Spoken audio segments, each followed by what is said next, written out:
दोस्तों, मेरे चैनल में आपका स्वागत है। आज के इस वीडियो में मैं आप लोग को बताऊंगा कि एमएसएमई में रजिस्ट्रेशन कराने के क्या फ़ायदे हैं।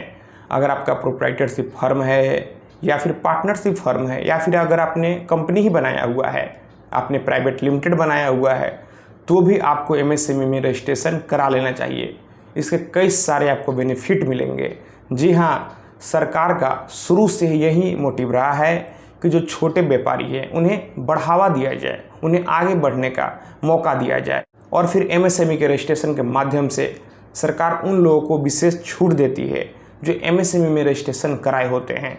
तो फिर यहाँ पर सवाल उठता है कि एमएसएमई में रजिस्ट्रेशन कराने के क्या फ़ायदे हैं। अगर आप कोई भी फर्म बनाते हैं, चाहे आप प्रोप्राइटरशिप फर्म ही बनाएं, अगर आप एमएसएमई में रजिस्ट्रेशन करा लेते हैं तो आपका जो फर्म है उसका एक एंटिटी हो जाता है।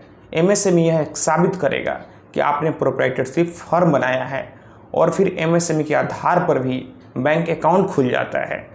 तो फिर एमएसएमई का एक महत्व है।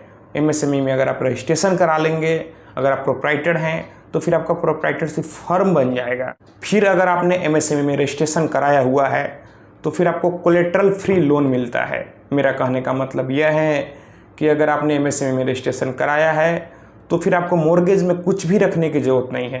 कई बार आप यूँ भाषा में समझिए, कई बार जब आपको लोन मिलता है तो उसके बदले में आपको कुछ गिरवी रखना पड़ता है। लेकिन अगर आपने एमएसएमई में रजिस्ट्रेशन कराया है तो विदाउट कोलेटरल आपको बैंक से लोन मिल जाता है। एमएसएमई में जो लोग रजिस्ट्रेशन कराए होते हैं उन्हें जो बैंक से लोन मिलता है उसका इंटरेस्ट कम होता है। जी हाँ, अगर आपने अपने बिजनेस को एमएसएमई में रजिस्टर कराया हुआ है तो फिर आपको सस्ते दरों में बैंक से लोन मिलेगी। सरकार आपको सब्सिडी लोन में देगी। ओडी यानी ओवरड्राफ्ट पर भी आपको 1% का छूट मिलता है।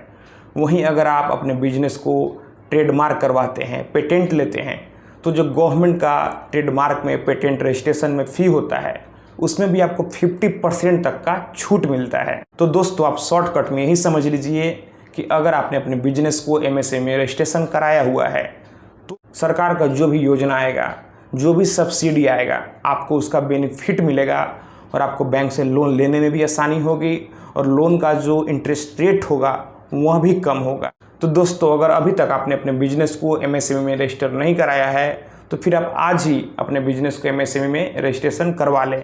अगर आप हमसे एमएसएमई के बारे में कुछ और जानना चाहते हैं, कुछ पूछना चाहते हैं, तो फिर आप हमें इंस्टाग्राम पर फॉलो कर लें। मेरा इंस्टाग्राम पर यूज़र नेम है Pritesh1584। आप हमें वहाँ पर फॉलो कर लें और आप हमसे वहाँ पर बात कर सकते हैं। आपके मन में जो भी डाउट होगा मैं आपका डाउट वहाँ पर आसानी से क्लियर करूँगा। तो दोस्तों, मैं आशा करता हूँ आपको ये वीडियो पसंद आई होगी। अगर आपके मन में और कोई सवाल है तो फिर आप हमें नीचे कमेंट बॉक्स में कमेंट करें। आप इस वीडियो को अधिक से अधिक अपने दोस्तों और रिश्तेदारों में भी ज़रूर शेयर करें। हम लोग मिलते हैं अगले वीडियो में एक नए टॉपिक के साथ। तब तक आप अपना और अपने परिवार का ख्याल रखें।